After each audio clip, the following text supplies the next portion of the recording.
diving into a topic that millions of lottery players wonder about, but rarely get a straight answer on.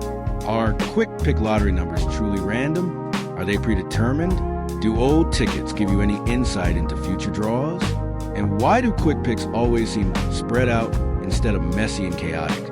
If you ever bought multiple tickets and noticed weird patterns, like the same mega ball appearing over and over, or numbers that never seem to cluster, this video is going to make everything finally make sense. So don't throw away those numbers just yet. No, just hold up for a few more minutes, where we will look into the truth about quick pick lottery numbers and why they look so weird.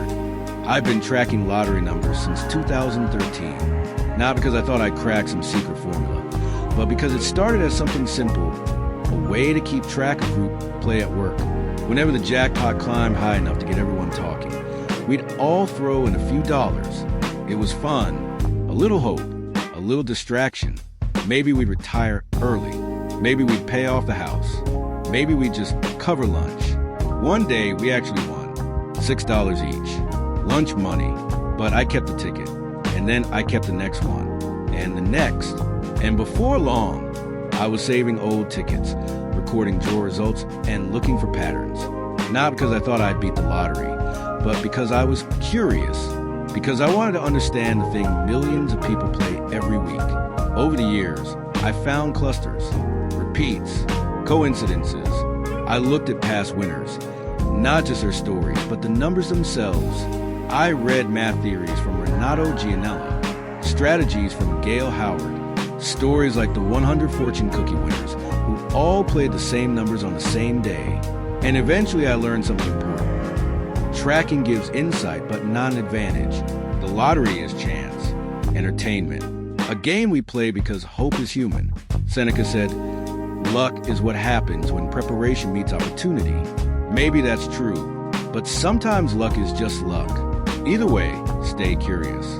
Quick picks are one of the most misunderstood parts of the lottery. People imagine the machine has a giant list of pre-written tickets and just hands you the next one. But that's not how it works. Quick picks are generated on the spot, the moment you ask for them.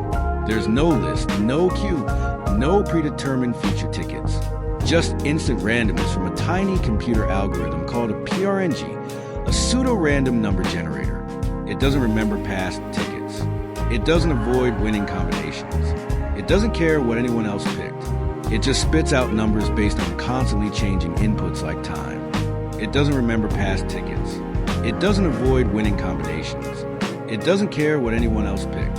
It just spits out numbers based on constantly changing inputs like time. And that's why old tickets don't predict anything.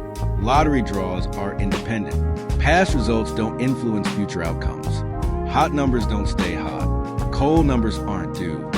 Overdue numbers don't suddenly have higher odds.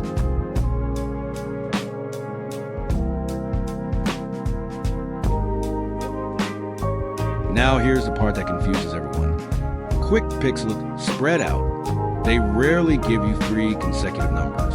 They rarely give you all numbers under 20. They rarely give you chaotic clusters.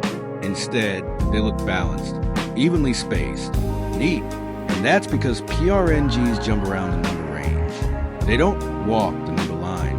They hop. They generate numbers one at a time. And the math naturally avoids clumping. Humans expect randomness to look chaotic, but real randomness often looks clean. Even physical randomness rarely produces consecutive numbers. PRNG randomness makes them even rarer. And then there's the mega ball, the one number that seems to repeat like it's stuck in a loop. But the mega ball pool is tiny, only 25 numbers. Small pool means high collision rate. It's the same math behind the birthday paradox. Put 23 people in a room, and there's a 50% chance 2 share a birthday. So if you buy 10 tickets and 6 have the same mega ball, that's not suspicious. That's statistics. Quick picks are random enough for the lottery's purpose, but they're not pure randomness like rolling physical dice. They're not predetermined. They're not stored ahead of time. They're not influenced by other players. They're not rigged to avoid winning combinations. They just have a flavor, a style, that makes them look cleaner than human-chosen numbers.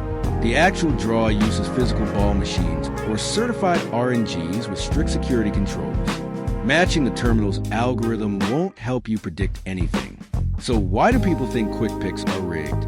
Because humans see patterns everywhere. Repeats, spacing, balance, too clean randomness. But randomness doesn't look random to humans. Real randomness produces streaks, clusters, repeats, coincidences. Getting last week's winning numbers on a quick pick? Rare, but absolutely possible. Getting the same mega ball 6 times? Totally normal. Getting evenly spaced numbers? Common with PRNGs. Even though old tickets don't predict anything, don't toss them immediately.